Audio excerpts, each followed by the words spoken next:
इतने ऊंचे उठो कि खुद भगवान भी तुम्हारे पास आकर पूछे, तुम क्या चाहते हो मेरे सेवक?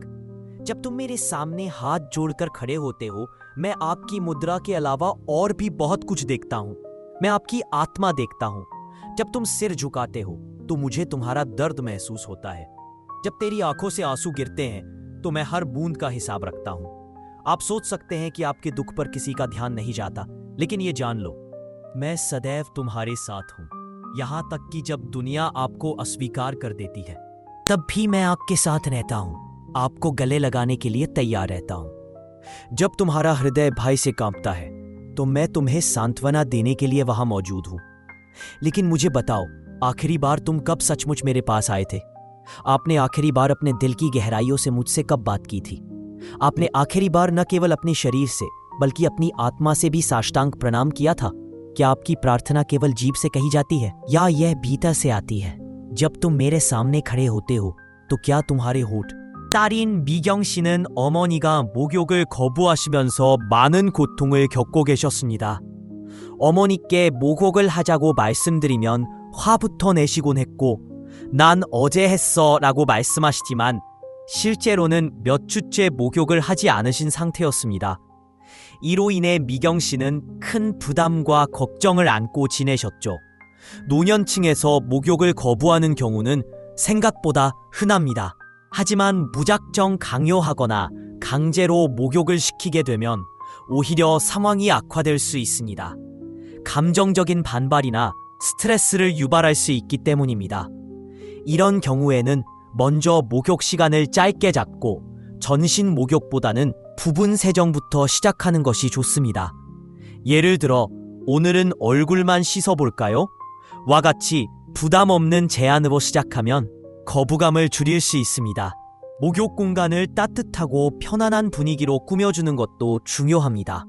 어머닌 좋아하는 음악을 틀어두거나 익숙하고 기분 좋은 향기가 나는 제품을 사용하면 목욕 시간이 더 즐거워질 수 있습니다. 또한 목욕을 일정한 루틴으로 만들어 예측 가능한 활동으로 바꾸는 것도 효과적입니다. 매주 같은 요일, 같은 시간에 목욕을 하도록 하면 익숙함을 느껴 저항감도 자연스럽게 줄어들게 됩니다. तो 한 गाना हृदय पीड़ा से छटपटाता है तो मुझे इसका एहसास होता है। जब निराशा हावी होने लगती है तो मैं चाहता हूं कि आप मेरे दरवाजे पर आएं। तुम्हें ऐसा क्यों लगता है कि मैं तुमसे दूर हूं? वो तुम ही थे जिसने मेरा हाथ छोड़ दिया। जब खुशी ने तुम्हें पाया तो तुमने मुझे याद किया। जब तुम्हारा कार्य पूरा हो गया तो तुमने मुझे धन्यवाद दिया। जब सफलता आपके सामने आई तो आपने सोचा कि यह मेरा आशीर्वाद है, लेकिन फिर खुद को आश्वस्त किया कि यह सब आपका अपना प्रयास था। लेकिन जब तुम गिरे, जब तुम्हारा दिल टूटा, जब आपको बिल्कुल अकेलापन महसूस हुआ, तभी तुम मुझे पूरी तरह से भूल गए। जब तुम्हें मेरी सबसे ज्यादा जरूरत थी, तब तुम मुझसे दूर हो गए। विजय के क्षणों में तुमने मुझे स्वीकार किया, परंतु परीक्षा के समय में तुम अकेले ही चले। मुझे बताओ, क्या तुम्हें लगा कि मैंने तुम्हें छोड़ दिया है? नहीं मेरे बच्चे, मैं हमेशा वहां रहा हूं, तुम पर नजर रख रहा हूं, इंतजार कर रहा हूं कि तुम एक बार फिर अपना दिल मेरी ओर मोड़ो। मैं आपसे पूर्णता की मांग नहीं करता, मैं केवल ईमानदारी मांगता हूं, ईमानदारी के एक क्षण। व्यक्ति द्वारा जिसने तुम्हें अपने हाथों से बनाया, आप कभी भी दुनिया का भार अकेले उठाने के लिए नहीं बने हैं। मेरे पास आओ, भले ही तुम्हारे कदम कमजोर हो। मेरे पास आओ, भले ही तुम्हारा दिल टूट गया हो। मेरे पास आओ, केवल कृतज्ञता के साथ नहीं बल्कि हताशा के साथ, क्योंकि मैं किसी को विमुख नहीं करता, विशेषकर वे नहीं जो मुझे सच्चे हृदय से खोजते हैं। अपने आंसू मेरे सामने गिरने दो, अपनी आवाज मुझ तक पहुंचने दो, चाहे वह कितनी ही छोटी क्यों ना हो।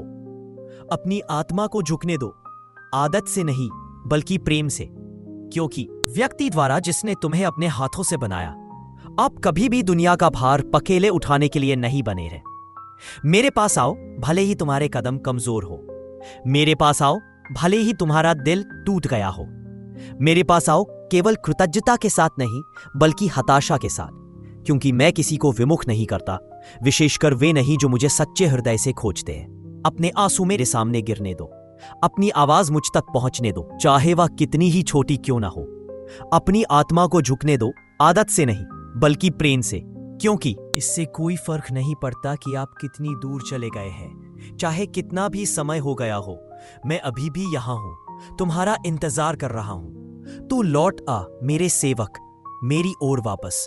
मैं यह नहीं पूछूंगा कि आप दूर क्यों रहे, मैं केवल आपका वापस स्वागत करूंगा, खुली बाहों और दया से भरे दिल के साथ। जब तुमने मुझे बुलाया और मुझे याद किया तो मैं पहले से ही तुम्हें देख रहा था, और फिर भी मैं सुनने के लिए तैयार हूं, क्योंकि मैं तुम्हारा भगवान हूं और तुम्हारे लिए मेरा प्यार असीम है।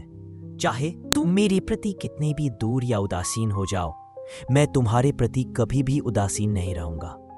तुम चाहे कितने भी दूर भटक जाओ, मैं तुम्हें कभी अकेला नहीं छोड़ूंगा। तुम चाहे जो भी गलतियां करो, मैं माफ करने के लिए हमेशा तैयार हूं। लेकिन मुझे बताओ, क्या तुम मेरे पास लौटोगे? क्या आप आज की प्रार्थना न केवल अपने शरीर से बल्कि अपने हृदय से भी करेंगे? क्या तुम सचमुच अपनी आत्मा को समर्पित करते हुए मेरे सामने साष्टांग झुक जाओगे? क्या आज आपके आंसू सच्चे होंगे? मेरे पास लौट आओ मेरे सेवक, तुम्हारा प्रभु तुम्हारी प्रतीक्षा कर रहा है। तुमने जो कुछ भी गलत किया है, मैं उसे माफ करने के लिए तैयार हूं। बस अपने दिल से कहो, हे मेरे भगवान, मैं वापस आ गया हूं। हे मेरे प्रिय सेवक, मैं जानता हूं कि तेरा हृदय भारी है। मैं तुम्हारी आंखों में आंसू देखता हूं जिन्हें तुम छिपाने की कोशिश करते हो। दुनिया तुम्हें मजबूत देखती है, लेकिन मैं जानता हूं कि तुम अंदर से कितने टूटे हुए हो सकता है कि आपके पास पर्याप्त पैसा ना हो, शायद घर पर भी मुश्किल से पर्याप्त भोजन हो। आप अपने खर्चों को कैसे पूरा करें इसकी चिंता करते हैं। एक दिन बच्चों की स्कूल फीस, दूसरे दिन बिजली का बिल, फिर किराया। आप दिन भर मेहनत करते हैं, फिर भी आपकी जेबें खाली रहती हैं। रात में आप तकिए में अपना चेहरा छिपाकर रोते हैं और सोचते हैं कि कल कैसे आएगा। और जो रिश्ते आपके साथ खड़े रहने के लिए बने थे, वे दूर हो गए हैं। घर में सभी को आपसे उम्मीदें हैं, फिर भी कोई भी आपको वास्तव में नहीं समझता है। आपकी पत्नी शिकायत करती है कि आप उसे समय नहीं देते। आपके बच्चों को लगता है कि आप उनसे प्यार नहीं करते, और आपके माता पिता कहते हैं कि अब आप पहले जैसे व्यक्ति नहीं रहे। लेकिन तुम चुप रहते हो, सब कुछ अपने अंदर छुपाकर। आप कभी बोलते नहीं, कभी दिखाते नहीं कि आप क्या महसूस कर रहे हैं। तो भी मैं जानता हूं, हे मेरे सेवक, मैं जानता हूं कि आप कितना अकेलापन, अपने कंधों पर कितना बोझ ढोते हैं। क्या तुम भूल गए कि मैं तुम्हारा प्रभु हूं, कि मैं तुम्हारी हर चिंता जानता हूं? जब तुम रात को जागते रहते हो और सो नहीं पाते, तो मैं तुम्हें देखता हूं। जब तुम्हारा दिल दुखता है तो मैं तुम्हें सुनता हूं। तो तुम मुझसे बात क्यों नहीं करते? आप अपनी परेशानियां किसी दोस्त के साथ साझा कर सकते हैं। आप दुनिया के सामने रो सकते हैं, लेकिन जिसने आपको बनाया है उससे आपका संबंध क्यों टूट गया है? जो आपकी आत्मा के हर घाव को जानता है, उससे आपने खुद को दूर क्यों कर लिया है? क्या तुम्हें यह एहसास नहीं है कि अगर मैं चाहूं तो मैं तुम्हारा जीवन हमेशा के लिए आसान बना सकता हूं?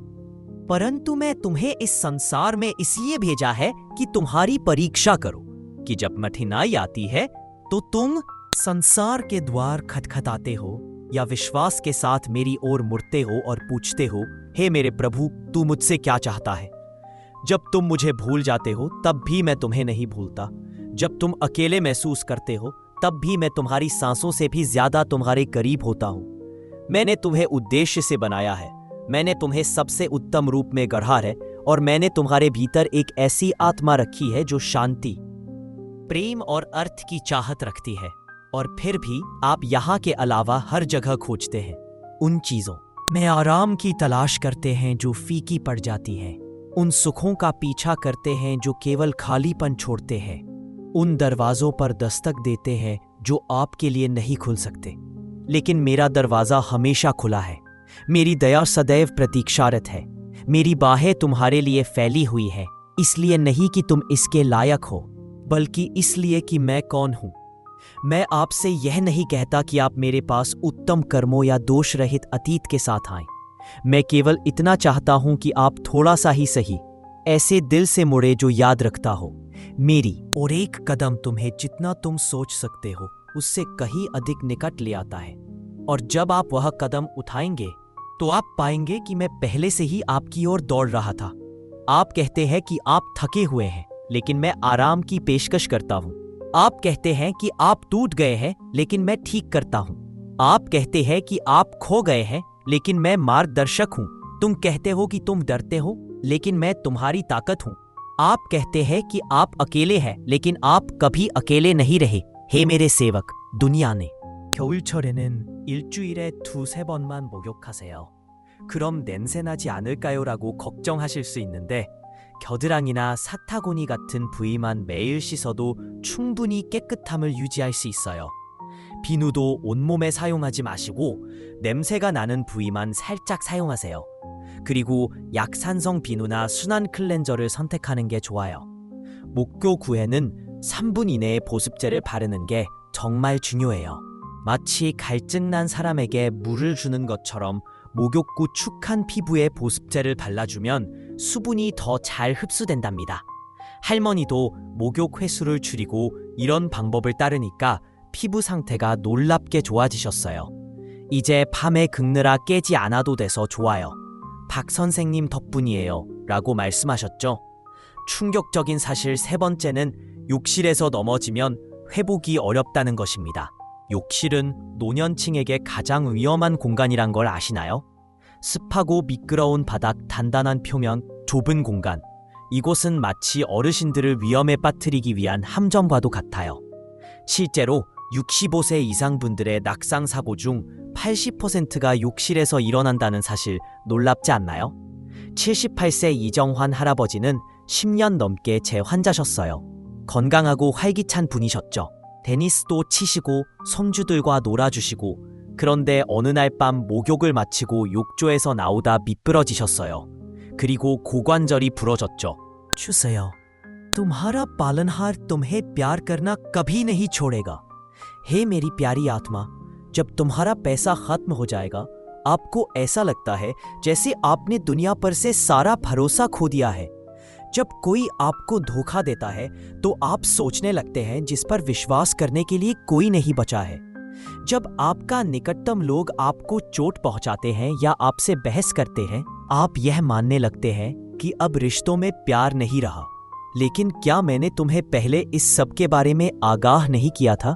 क्या मैंने तुमसे नहीं कहा था कि यह दुनिया अस्थायी है? वह सब कुछ, हर बंधन, हर खुशी, हर आराम, क्या एक दिन तुमसे छीन लिया जाएगा? फिर भी तुम्हें इस दुनिया से प्यार हो जाता है और मुझसे और भी दूर चले जाओ। फिर जब दुनिया तुम्हें ठुकरा दे, जब ये आपका पीछा छोड़ देता है, तो आप निराशा में बैठ जाते हैं। क्या तुमने कभी सचमुच मेरी ओर रुख किया है? यदि तुम्हें धन की आवश्यकता है तो मुझसे इसके लिए क्यों नहीं मांगते?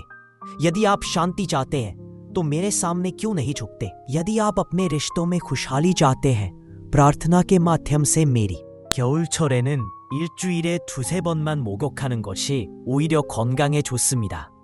처음 듣는 분들은 그렇게 하면 냄새가 나지 않을까? 라고 걱정하실 수 있습니다. 하지만 사실 겨드랑이와 사타구니 같은 채취가 발생하는 부위만 매일 깨끗이 씻어주면 충분히 청결함을 유지할 수 있습니다. 온몸에 비누를 사용할 필요도 없고 땀과 냄새가 나는 부분에만 살짝 사용해주는 정도면 됩니다. 그리고 비누를 고를 때는 자극이 적은 약산성 비누나 순한 클렌저를 선택하는 것이 피부 보호에 훨씬 효과적입니다. 목욕 직후에는 3분 이내로 보습제를 발라주는 것이 매우 중요합니다. 마치 갈증으로 입술이 마른 사람에게 물을 주듯이 목욕 후 건조해진 피부에 보습제를 발라주면 수분이 더 잘 흡수되고 피부 장벽도 튼튼해집니다. 실제로 저희 병원의 할머니께서도 목욕 횟수를 줄이고 이런 방법을 실천하신 결과 피부 상태가 크게 개선되셨습니다. 밤에 가려움으로 인해 깨는 일이 없어져서 잠도 잘 오시고 이제 편안하게 잘 자요. 박 선생님 덕분이에요. 라는 말씀을 해주실 정도였습니다. 하지만 가장 충격적인 사실 중 하나는 욕실에서 넘어졌을 경우 회복이 어렵다는 점입니다. 욕실은 बार फिर आनंद से भर दूंगा मैं तुम्हारे घर को आशीर्वाद दूंगा, तुम्हारे बोझ को हल्का करूंगा और अपना दर्द दूर करेंगे। मैं बस इतना चाहता हूं कि आप मुझे पुकारें, क्योंकि तुम्हारा रचयिता तुम्हें कभी नहीं त्यागेगा, कभी नहीं। तो वापस आ जाओ, मेरे द्वारा आपकी प्रतीक्षा की जा रही है।